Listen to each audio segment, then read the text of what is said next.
Now, The Hunt Palmer Show. This is a catastrophe. You are now listening to The Hunt Palmer Show. Brought to you by Renaissance Homes and Pools on 104.5 ESPN Baton Rouge. That's what I wished for when I blew out my candle. Locking down the middle of the day, live from the Mercedes-Benz of Baton Rouge studios. This is Hunt Palmer. The floor is yours.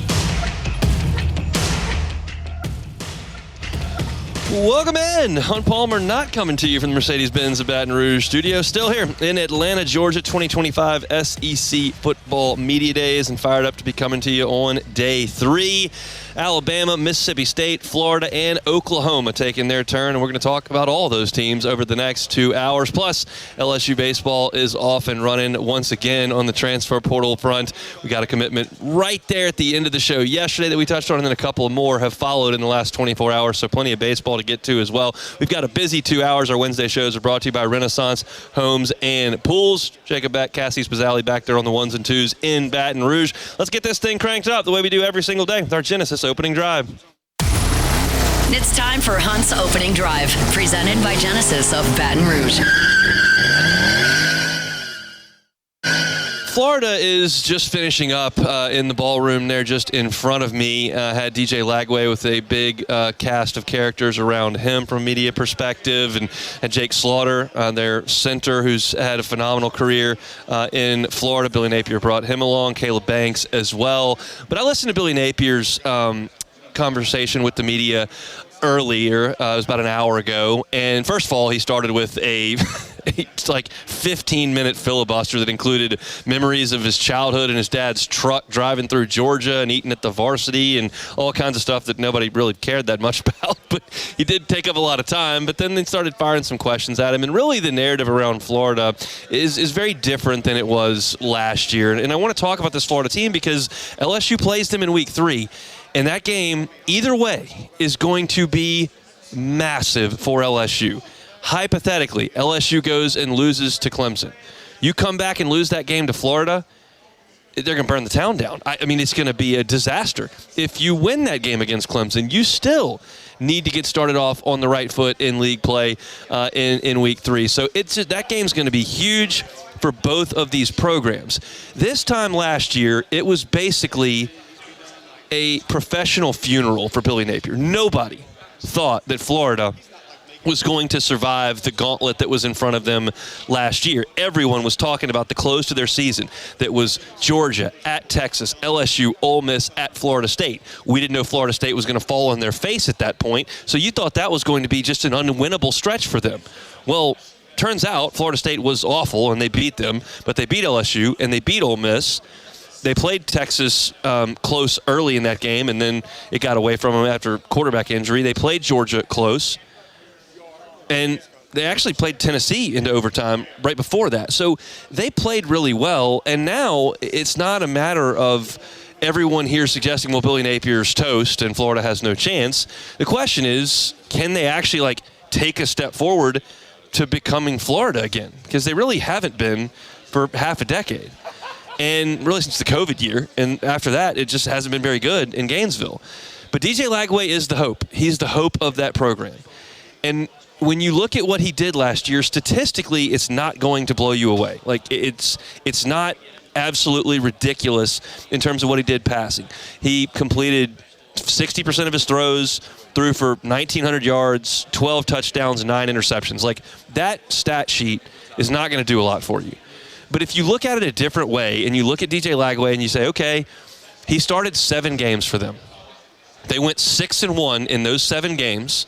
And the one loss when DJ Lagway started was against Georgia, and they were beating Georgia when he got hurt. So I'm not here to tell you that they were going to finish that game against Georgia and win it. I doubt they would have, but they could have. And they were winning when he went down. And they won the other 6 games he started, including against LSU and Ole Miss. Now, those games were at home, but still, they're wins. And if you don't look at the statistics with Lagway and more so look at what the film says, and I'm not here to be a scout or professional observer, but I can turn the tape on YouTube and look at highlights. The arm talent, the decision-making, some of the throws he makes are just really impressive for what you realize is a true freshman playing for a team that nobody really thought was all that good. And he carried them, and they won games. And so now you look at this Florida team, you get basically the entire offensive line back, 4 or 5 starters, and you return 7 guys on defense. So it's going to be, I think, a pretty good football team. It looks to me on paper to be a pretty good football team. Now, the schedule is the biggest problem Billy Napier faces. It just is. Because you do flip the home and road from last year, but you are still looking at LSU and at Miami in the month of September. And then your first 2 weeks in October are Texas coming to the Swamp, and you go to Texas A&M, which is going to be a hornet's nest. And you haven't at that point even gotten to the Georgia game. You got to go to Oxford. And now, weirdly, Tennessee is their last SEC game in the back end of November. And you got Florida State again. We'll see what they are. But it's just a merciless schedule. And they don't do themselves any favors with playing non-conference games at Miami and against Florida State. Like, those are 2 tough non-conference teams. Who knows what they'll be? Is Florida State going to be significantly better than that disaster of last year? Are they still going to be bad? And is Mike Norvell going to be in trouble? We'll see. But you figure Miami will be decent. They don't have Cam Ward anymore, but they've recruited really well with all that money. I don't know if they can coach it at all, but they can recruit it. And it's just a very difficult schedule. So for that reason, like, no one here that I've talked to is considering Florida a threat to win the league. But it's not the tone that we had last year when everybody looked at Florida and said, well, they're going to win 4 games and fire Napier. And it kind of looked like they were going to win 4 games and fire Napier because they lost to Miami and they got smoked by Texas A&M in the Swamp. Those 2 games, they lost by a total of, it was 74-37 was the score combined in those Miami and A&M games at home. And then they went and beat Mississippi State and they beat Central Florida by 11. And then they started to play better. That's when they took Kentucky to overtime. They took Tennessee to overtime on the road and lost. Walloped Kentucky, hung with Georgia, got beat at Texas, but then beat LSU, Ole Miss, and Florida State to finish things. Does it look like that again? Because nobody in Gainesville is banging the drum for you to go out there and go 8-5. Like, that's not the standard in Gainesville. But it's far better than everybody thought. So are they still 8-5 team, or can they win 9? Can they win 10? At that point, if they win 10, you're talking about Billy Napier having truly solidified himself in Gainesville as a guy that's got this thing figured out. If it tips the other direction and you go 6-6, well, now they've got a decision to make. I feel like there's a lot of variability here with Florida and what they're going to be. But I told you, like yesterday, I don't like Tennessee on paper. I feel differently about Florida. I think this is a Florida team that's going to be pretty good. And to wrap it back around, like I started this thing off, talking about Florida from a local perspective in Baton Rouge, that game's meant a lot of different seasons. And it's going to be huge this year. It's odd to have that game in September. That's generally an October game. Of course, it's November and December in the case of throwing the shoe in the fog. But I think we thought last year, well, it's Florida. They'll handle them. That's a win for LSU. And maybe there are people right now that are saying, well, they'll win that game. It's at home. And if you're there, that's great. I'm not sure I am. Like, I think that's a game that is dangerous if LSU's not improved on the defensive side, because Lagway is a threat. He is absolutely a threat. They've got to figure out what they're going to do with their weapons, but I like Eugene Wilson, who was hurt last year. He was a 5-star recruit at wide receiver who can be a big-time player. Jaden Ball had a really nice freshman year. He's an all-SEC freshman last year at running back, ran for 5.1 yards per carry. Dallas Wilson is a big-time freshman that they pulled in, 5-star. So it's an evolving group of skill position players for DJ Lagway, but I think he's pretty good, and the offensive line in front of him is really veteran. So this Florida team is one that I'm elevating in my SEC hierarchy from last year to this year. Maybe that's just me taking that last 4 games of the season that they played and reading too much into that. I will admit that may be the case, but that was an impressive month that Florida played. And Billy Napier inherited a mess from Dan Mullen. There was not any recruiting going on. The infrastructure at Florida in terms of their facilities and their NIL capabilities was pathetic, and he had a hard time getting it off the ground. But he got Lagway to come to Florida and stay there, And now he returns a big group from a team that finished strong. And Napier today, when he was talking to the media, praised kind of the resolve of the team. Like, hey, this is a group that could have packed it in. You get blasted on your home field by Miami and Texas A&M. Like, you may think, hey, the coach is going to get fired and we need to pack it in, and where can we go transfer to try to make some more money? And they didn't do that. And then their quarterbacks got hurt. Mertz and Lagway both got hurt at different times, and they filled in for each other, and they made it work. But that's a lot of adversity for a team to go into that has not had a lot of success. None of the guys in orange and blue have had a lot of success in Florida, relatively speaking to what Florida can be. And those guys stepped up to that challenge, and they delivered a really good, strong month. And so I think Florida is probably an 8 or 9 win team this year. And I think that that's a step in the right direction for Florida, who would then come back, I think, with Lagway, if they can keep him as a third-year starter as a junior, and maybe they're a contender to take a swing at the SEC title. I mean, we know that that's possible in Gainesville, just hasn't looked that way on the field for the last 5 years. They're not a threat to me to win the league, obviously, but they're a threat on just about every Saturday, because I think the guy under center is good, and I think what they've done to surround him with players has been pretty impressive. So I'm kind of pro-Florida as we kick things off here on this Wednesday. Brought to you by Renaissance Homes and Pools. If you're looking to put in that pool of your dreams, contact my guy Joey Blanchard at builtbyrenaissance.com. Fill out that contact information. He'll get in touch with you. And the beautiful thing is you can work with the owner of the company all the way through the installation of your brand new pool. It's Renaissance Homes and Pools. They bring you our Wednesday shows each and every week. We will step aside when we come back. LSU is working in the transfer portal for baseball. Let's get to it next. The Hunt Palmer Show. Genesis of Baton Rouge, genesisofbatonrouge.com is the website. Every car that's on the lot is online at genesisofbatonrouge.com. They just want to make things convenient for you. That's what they take pride in over at Genesis of Baton Rouge. They got first-class people, and your experience is going to be first class. From the facility, when you walk in, it feels like you're in a 5-star hotel. The service is phenomenal. You'll feel like a guest and not a customer. You want to get behind the wheel of one of their cars? Absolutely. Just chat up one of their brand ambassadors. They'll get you there. If you don't have time to go to the dealership, or you're on the other side of town and just can't quite make that work, that's okay too. They'll drive to you and let you test drive remotely. And if you say, hey, this is what I want, you still don't have to go to the dealership. They can do e-contracts and digital delivery, and that's your vehicle. 10-year, 100,000-mile warranty, 3 years of complimentary valet maintenance. That's just the experience of being a Genesis driver. Check them out. Airline at Pico, across from Women's Hospital. It's Genesis of Baton Rouge. You can find that entire inventory online at genesisofbatonrouge.com. Live from the 2025 SEC Football Media Days, powered by Parish Construction and Roofing. Enter now for your chance to win $10,000 cash at parishbuilt.com. Our coverage is also presented by Rev and Relief Windows.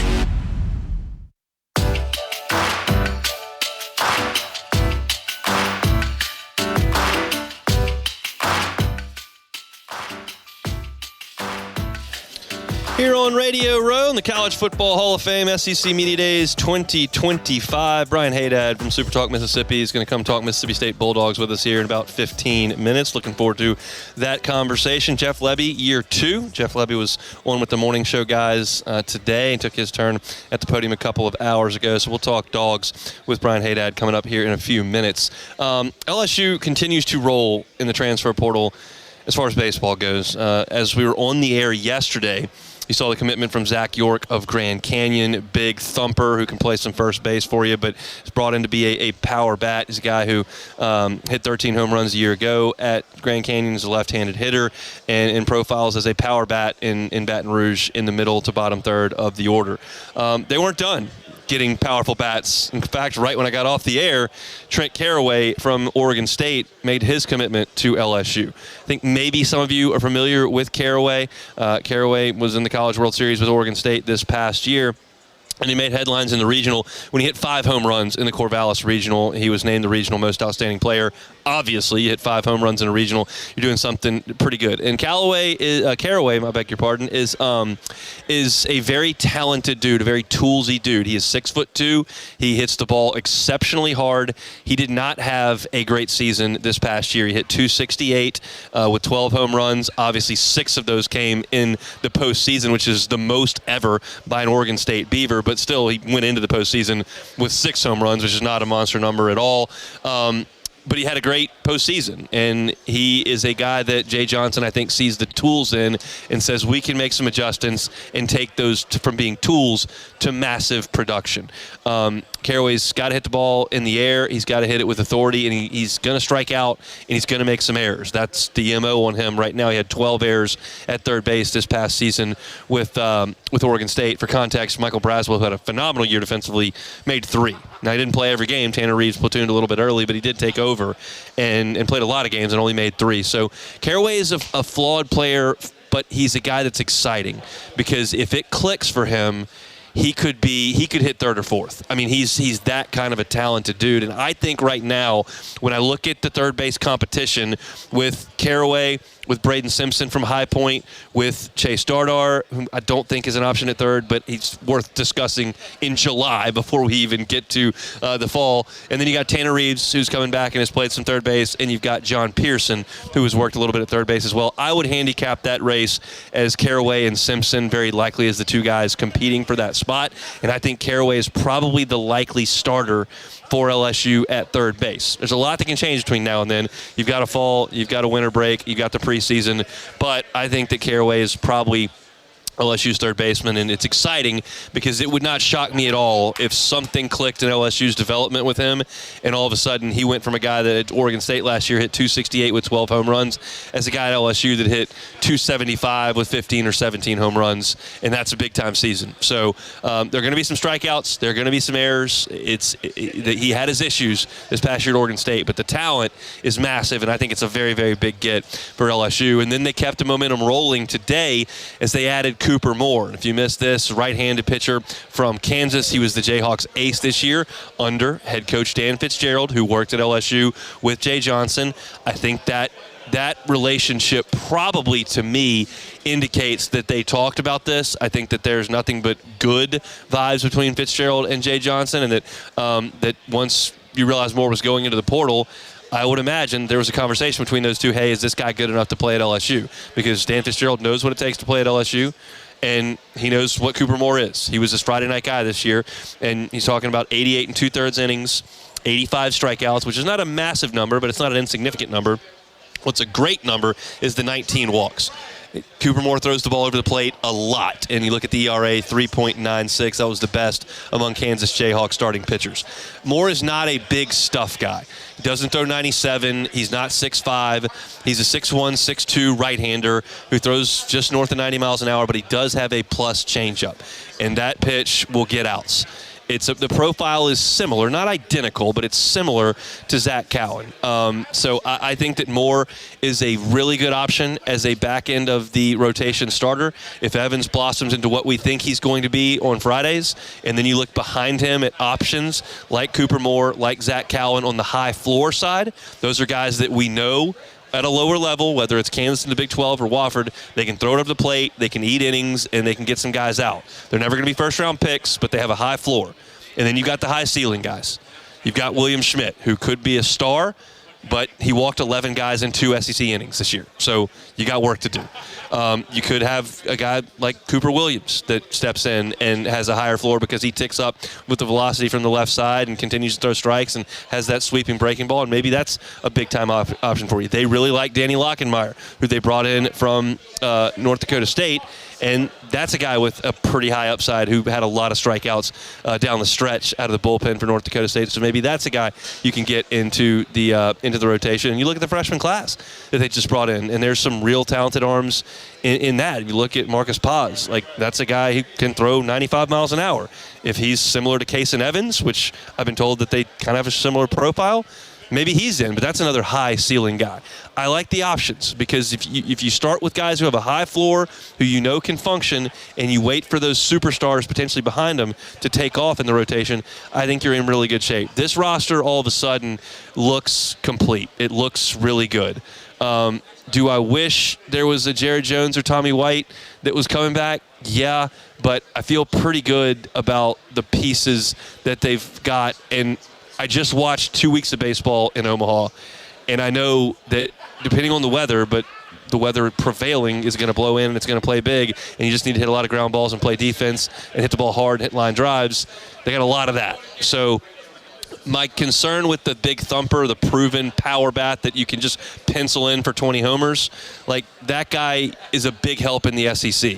If you go to Knoxville or if you go to Athens or if you go to these hitter-friendly environments like Starkville or Oxford, you can't small ball your way around it. Like Kentucky's tried that, and I don't think it's a good I like guys that can hit it over the fence in SEC play. Once you get to the postseason, the box play is small anyway, and you get to the TD Ameritrade, and you need to hit a bunch of line drives, and they got Curiel and Brown and Milam and a bunch of guys that can do that, and some of the portal ads can do that as well. But this is these three additions that they've made over the last 24 hours are impact guys. I mean, York is a big left-handed power bat. Caraway is a monster talent who needs to put it all together, and Moore is a high floor guy that you can plug into your weekend rotation if that's the best option for you, and you know that he's going to throw it over the plate, get some outs and ground balls with that changeup, and eat outs on a weekend. So this is really impressive by Jay Johnson and this staff. It's an uphill battle in the transfer portal when you win the national championship. That sounds ridiculous, but it is, because everybody gets a 2-week head start on you as far as visits go, and that makes things difficult when you're trying to lure these players, because once they go in, they're excited. They want to pick a spot, and getting them to wait this out and get an opportunity to come to Baton Rouge, and then you got the draft to get through as well. Like it's a hectic time in the transfer portal, and there's probably a reason why some of these national champions over the last 5 years have had bad years the next year. I can't tie one single line through the Mississippi State, Ole Miss, LSU, Tennessee deal, but all of them had bad years the year after. And maybe it's because it's tougher to go in the transfer portal when you're playing 2 weeks longer than everybody else. But LSU, in my opinion, has hit some home runs here. Bad pun, not intended, but there it was. And they've got some real impact guys that they're going to bring in this class. So Zach York from Grand Canyon, Trick Caraway from Oregon State, Cooper Moore, right-handed pitcher from Kansas. Big-time stuff from Jay Johnson and his crew to get this roster assembled. Awesome, awesome stuff for LSU. We're here at SEC Football Media Days. Been here all week long. Still got one more day to go, but we got a lot of show to go today. We wouldn't be able to be here without our sponsors. Big-time shout out to Parish Construction and Roofing. You can sign up for your chance to win $10,000 at parishbuilt.com. Also presented by Rev and Relief Windows. We have heard from 3 teams thus far in the big ballroom. We heard from Kalen DeBoer this morning. We heard from Jeff Lebby this morning. Billy Napier has taken his turn. We will hear from Brent Venables and Oklahoma a little bit later. I want to talk about the Oklahoma Sooners, which are going to be a massive game for LSU on the road. It's an interesting thing about Oklahoma's offense from last year and how it's dispersed all over the Southeastern Conference, including to Baton Rouge. What have they done to supplement that? We'll talk about Oklahoma, and I also want to obviously talk about the Alabama Crimson Tide. We'll do that a little bit later on. But when we come back, Brian Hadad from Super Talk Mississippi is going to talk some Mississippi State Bulldogs with us. What can Jeb Levy do in year 2 with a new roster? We'll talk about it coming up next. The Hunt Palmer Show. Live from the 2025 SEC Football Media Days, powered by Parish Construction and Roofing. Enter now for your chance to win $10,000 cash at parishbuilt.com. Our coverage is also presented by Rev and Relief Windows.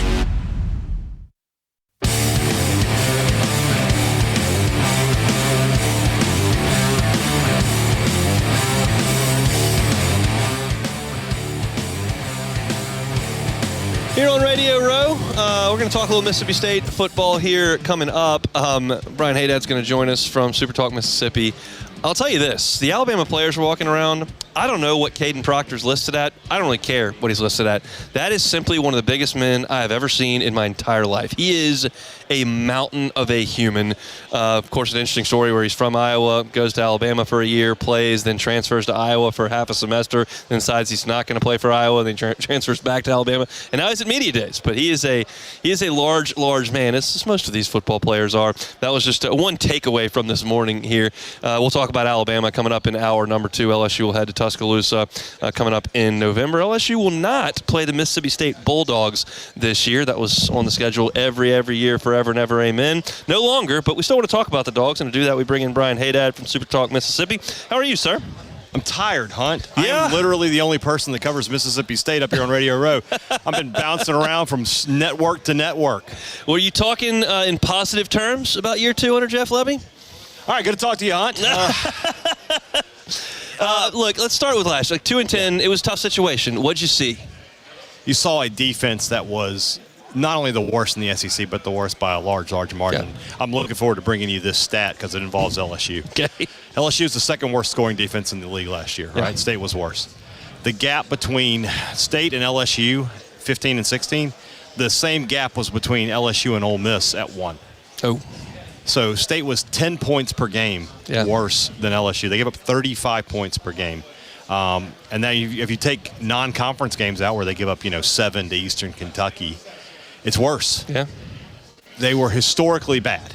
And, offensively they weren't great, but what can you do when every time down the field you're giving up points? You can't force a stop. Even in games where I thought there was only one game where I thought the defense played well all year, and amazingly enough, it was the last one of the year against Ole Miss. They defensively, they were good enough to win in that game. They weren't good enough offensively. They've got to be better on that side of the ball. I don't know that they can be worse, so they've got to be better. It's funny because you mentioned LSU being second worst in the league. I'm guessing most LSU fans don't remember that because the year before was so bad that it was a step forward, but it was still bad. Yeah, I know. We just had Jaden Daniels and Brian Thomas and weak neighbors, and that helps. State did. Exactly. So Jimmy's and Joe's is a big deal if you're that bad. How'd they try to address it? I would give Lebby a lot of credit. Coming off of a 2-10 season to have a top 25 high school class and a top 20 portal class, I feel like you're doing pretty good at that point. It makes me wonder what he could do if he had some wins in his pocket. I don't know that they got the difference makers, especially on the defensive side of the ball. You think of it like the last 10 years for Mississippi State, and they've had guys like Chris Jones, Jeffrey Simmons, and Montez Sweat. They don't have a guy like that. But are they better? Are they more talented? Do they have a two-deep that can compete in SEC games? They have that now.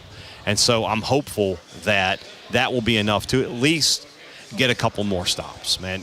I'm not saying this team has to go back to what it was in 2018 when they were the number one defense in the nation. They just have to be the 11th or 12th best defense in the conference. And if I can get that from Mississippi State with a top half of the SEC offense, which I think I can have that, that's enough to find a way to 6. With Ole Miss recruiting at the level that they have, has that hindered Mississippi State's ability? And there's a coaching change in there, two of them, to get those dudes. Is it in-state guys or? It's kind of interesting in that this is a really good year in state in Mississippi, and nobody's staying in state. Okay. LSU has the number one player in the state of Mississippi committed to them, Tristan Keys, the kid from Hattiesburg. The number 2 kid is likely to go to Ohio State. The number 3 kid is committed to Alabama. State is a program that has made its bones getting those kids from Mississippi, and they're just not getting them this year. They're not even getting visits. To answer your question about Ole Miss is kind of struggling this year too. Ole Miss, the way they recruit is a little different than Mississippi State. State has always been more in-state than Ole Miss has. Ole Miss has tried to cast a little wider net. And Florida. And they do a lot more in the portal than State does. Yeah. But the biggest problem for State is State itself. It's tough to recruit when you're 2-10. Yep. And until Lebby, and especially when you have inexperienced coaches, if you hire Nick Saban and it just goes badly in year 1 and he's 2-10 somehow, recruits look at that and go, well, it's still Nick Saban, right? But when you're Jeff Lebby and you're Coleman Hutzler and nobody knows who you are, that's a tougher sell. So if State starts winning games, I expect the recruiting to go the way that it needs to go. Chatting with Brian Hadad about Mississippi State, covers the Dogs for Super Talk Mississippi. Blake Shapen came on our morning show earlier today. What do we think about him? Just didn't see a lot of him last year because he got hurt. Well, he changed his name. It's now Blake Shapen if he stays healthy. That's his last name now. We had to change that. And if he stays healthy, he can be a productive quarterback. He was good before he got hurt. I think he was completing 68% of his passes. I think he was 9-1 touchdown to interception. State could not run the football in the first half of the season. It was really bad. That's why they lost to Arizona State. That's why they lost to Toledo. I think in those 2 games combined they had 50 yards. That's not hyperbole. That's a number. And they got better in the second half of the season, but by that point with Van Buren, who I thought, I know your listeners are mainly LSU fans. Right. For a freshman, I thought he was really good. He was a freshman. He was some plays you're like, wow, this kid's the future. And there were some plays you're like, this kid is not good. Because that's what a freshman does, right? This kid is not good. I think State would have won a couple more games if Shapen had been healthy. The Egg Bowl is the one that stands out incredibly enough. So for State this year, if they keep Shapen healthy, and if they can't, I like the backups. Croman Hawk, the kid from Florida State, is an experienced backup. He was State pursued Jackson Arnold, but Kromenhoek was a more higher rated transfer than was. It was just Arnold had that familiarity, and I know Lebby loves that kid. And then you have Camario Taylor, the true freshman that everybody's going to be buzzing about over the next few years. That's the future at Mississippi State. That's the next, if you're gonna have a next Dak Prescott, that's him for Mississippi State. What does Lebby want to do offensively? Go fast. Okay. He wants to play with tempo. He wants to run the football. People mistake this offense, and it's the same with Kiffin and Heupel too, right? Because they have all these big plays in the passing game, and those are great, but they are set up by the fact that they run the football first. They force you into mismatches. They force you into man coverage, and the next thing you know, there's a guy wide open down the field. So that's what Lebby wants to do. Play fast, attack, be aggressive.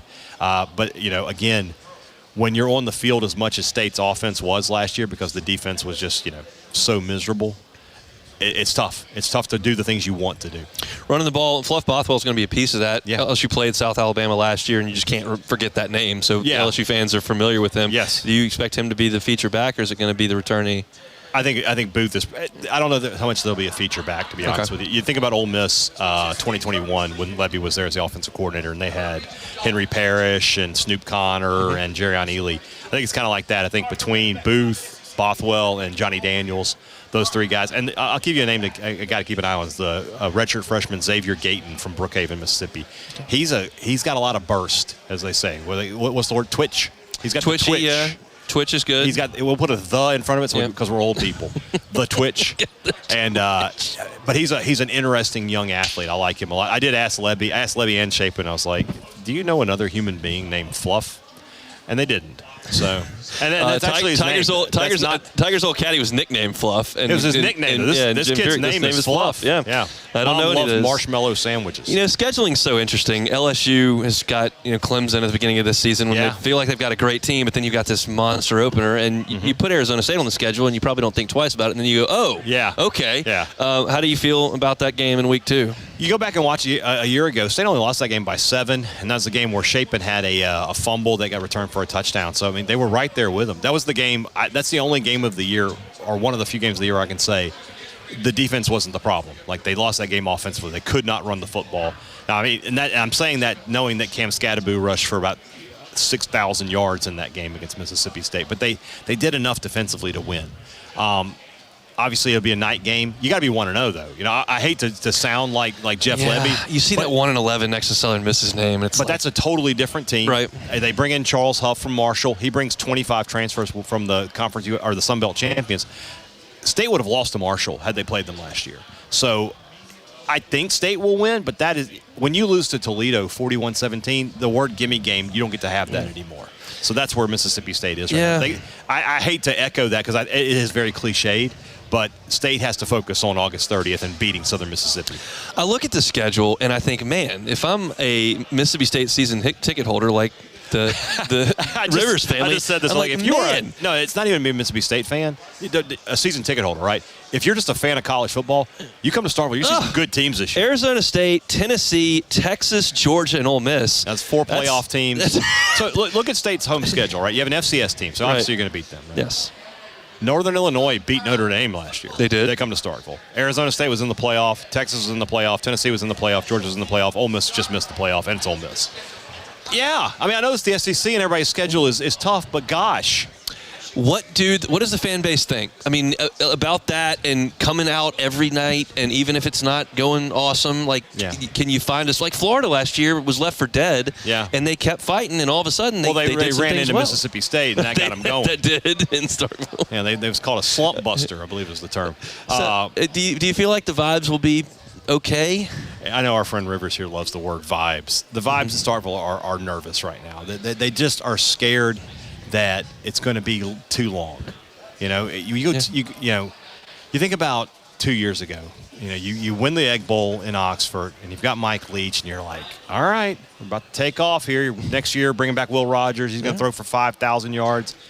And then Leach passes away, and then Arnett takes over, and he's just not ready for the job. And the first thing he does is get rid of the air raid, which is the only system that Will Rogers can thrive in. And it just doesn't work out. And then he's gone, and now Lebby's in there. And there's just been so much change. I went over the other day. 2017 was Mullen's last year. So that's, that's 8 years ago. Mullen, Moorhead, Leach, Arnett, Lebby. And if Lebby goes 2-10 again this year, Do I have another guy? We're really going to talk about 6 head coaches in a 9-year span? You can't win like that anywhere, let alone Mississippi State. So State fans just want to see some progress. They will buy in if they see progress. The money's there. State announced this week they've raised $85 million in funds this year. That's a huge number for Mississippi State. And they've got – is that all you? 90? Okay. And but that's a great number for Mississippi State. So the fan support is there, and they're ready to go, but got to see some wins. Are they going to win some baseball games next year? That's going to happen. That your listeners, I don't make a lot of guarantees.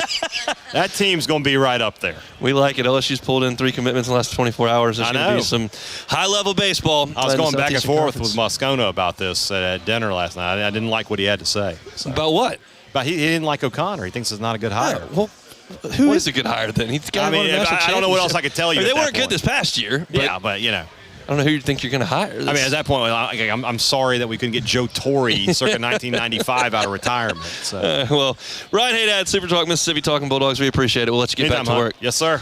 All right, let's look at the Mississippi State Bulldogs. 1 segment to go here in hour number 1. We'll do that with some What If Wednesday when we come back. The Hunt Palmer Show. Live from the 2025 SEC Football Media Days, powered by Parish Construction and Roofing. Enter now for your chance to win $10,000 cash at parishbuilt.com. Our coverage is also presented by Rev and Relief Windows.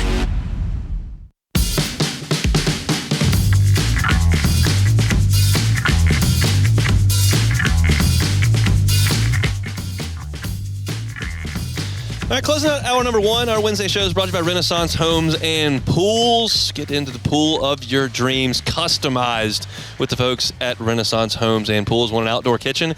They can handle that as well. Check them out online, builtbyrenaissance.com, builtbyrenaissance.com. Brent Venables taking the podium for the Oklahoma Sooners. We'll do some What If Wednesday. Let's hit it. Time, space, reality. It's more than a linear path. Where a single choice can branch out into infinite realities. Follow me and ponder the question, what if?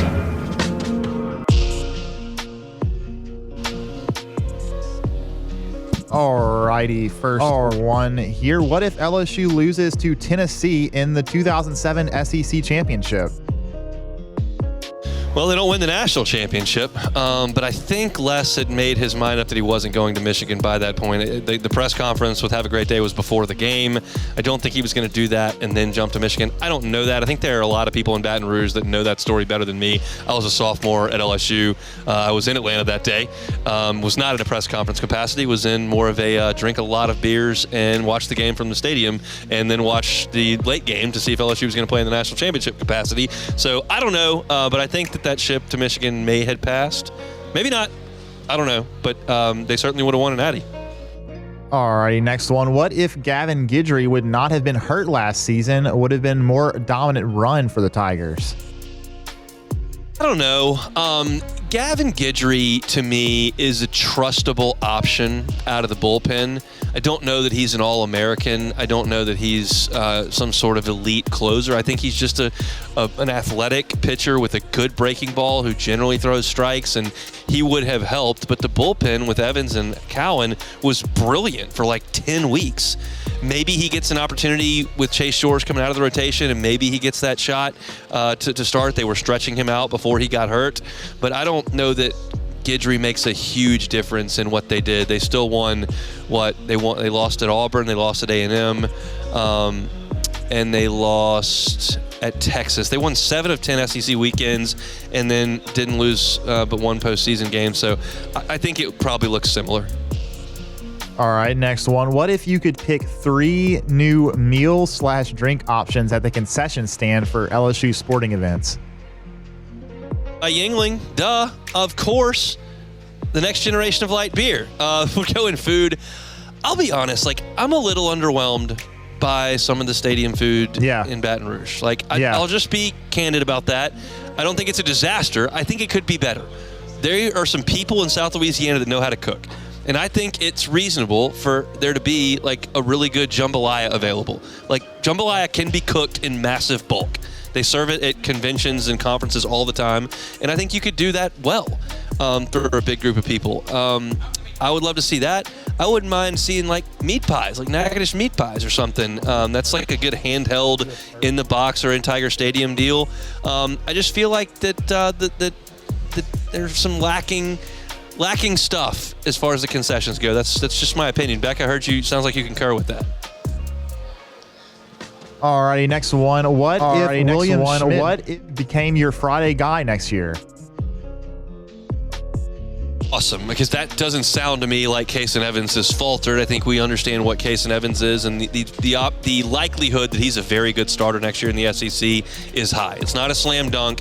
We've seen guys come out of the bullpen then try to start in the SEC, and it hasn't gone great. Matty Ott didn't do well. Zach Hess didn't do very well. Chase Shores didn't translate as well. It's not a guarantee, and he did get knocked around by Tennessee, did get knocked around by Arkansas. No, he didn't get knocked around by Tennessee. He got knocked around by Arkansas and someone else, but A&M knocked him around a little bit.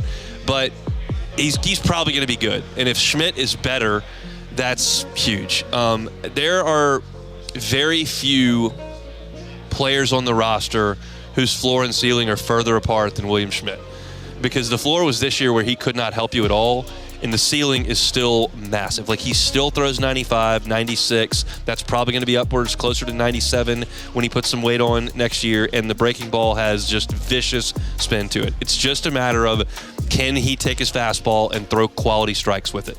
And if he does that, and if he becomes a Friday guy, well, you've now got an obscenely talented pitching staff with Evans and Schmidt at the top of it, and you've got a lot of options for what could be the next spot. So I would champion that if William Schmidt could find his way to the top of the rotation. All right, last one. Following with that, a little bit more LSU baseball. What if the LSU baseball roster is complete? Give me 1 through 9 with position and your starting rotation. Whole lineup, I think that's biting off a lot here. Let's go around the horn. Aaron Beatty is the catcher. At first base, you got a competition, to me, probably between Dardar and Zach York. And I think that York is actually a little bit better first baseman than you think for the fact that he weighs 300 pounds. He played pretty well at first base this past year at Grand Canyon. Second base, I think, is Dardar, Simpson, or Reeves. Shortstop's Milam. Third base is, to me, Simpson and Caraway. And then in the outfield, you're set. You've got Curiel and Stanfield and Brown. In whatever way you want to shuffle that, it's very possible that Derek Curiel would go to center field and they'd move Stanfield over to left. We saw a very similar thing happen with Stephen Milam and Michael Braswell, where one took the premium position from the incumbent starter because there is a higher ceiling there. There's a possibility that happens. So if I'm going to put out there the first day, I would go with Aaron Beatty at catcher. I would go with Zach York at first. I would go with Dardar at second, Milam at short, Caraway at third, Simpson at DH, Curiel, Brown, Stanfield in the outfield. That's a good lineup. That's a high-end SEC lineup that he's put together after some really significant departures. So that's great stuff, and I'm already. It should be a shocker to everyone. I'm already pretty excited to get out there in the fall and watch them run around a little bit, and excited to see a little bit of new paint on that Intimidator as well. So that's a look at What If Wednesday here on this Wednesday. It's been a fast-moving first hour here from SEC Football Media Days. I want to give a shout-out to the sponsors that obviously make this entire week possible, and we have been here since Sunday night. Thanks to the folks at Parish Construction and Roofing. If you want a chance to win $10,000, go to parishbuilt.com. Also presented by Rev and Relief Windows. Open the show talking about Florida. I think Florida is fascinating as a team this year, and it's really fascinating from a local angle because LSU and Florida play in week 3. So I talked about the Gators at the top of the show. I'm high on them. I said that. I don't think they're a conference championship pick. I think they're a team that could win 9 games. And against that schedule, you'd have to be pretty good to get that done. Talked about LSU's transfer portal additions over the last 24 hours in baseball, 2 bats and an arm, so we can go catch that on demand if you missed it. And Brian Hadad 20. from Super Talk Mississippi was with us at 1:30 talking Bulldogs. All that is on demand wherever you find your sound. Just search Hunt Palmer Show. Like, subscribe, rate, and review. Lot to do in hour number 2. Gary Stokin from the Peach Bowl will be with us at 2:15. We'll come back and talk a little about Oklahoma when we come back. Hour 2 of the Hunt Palmer Show.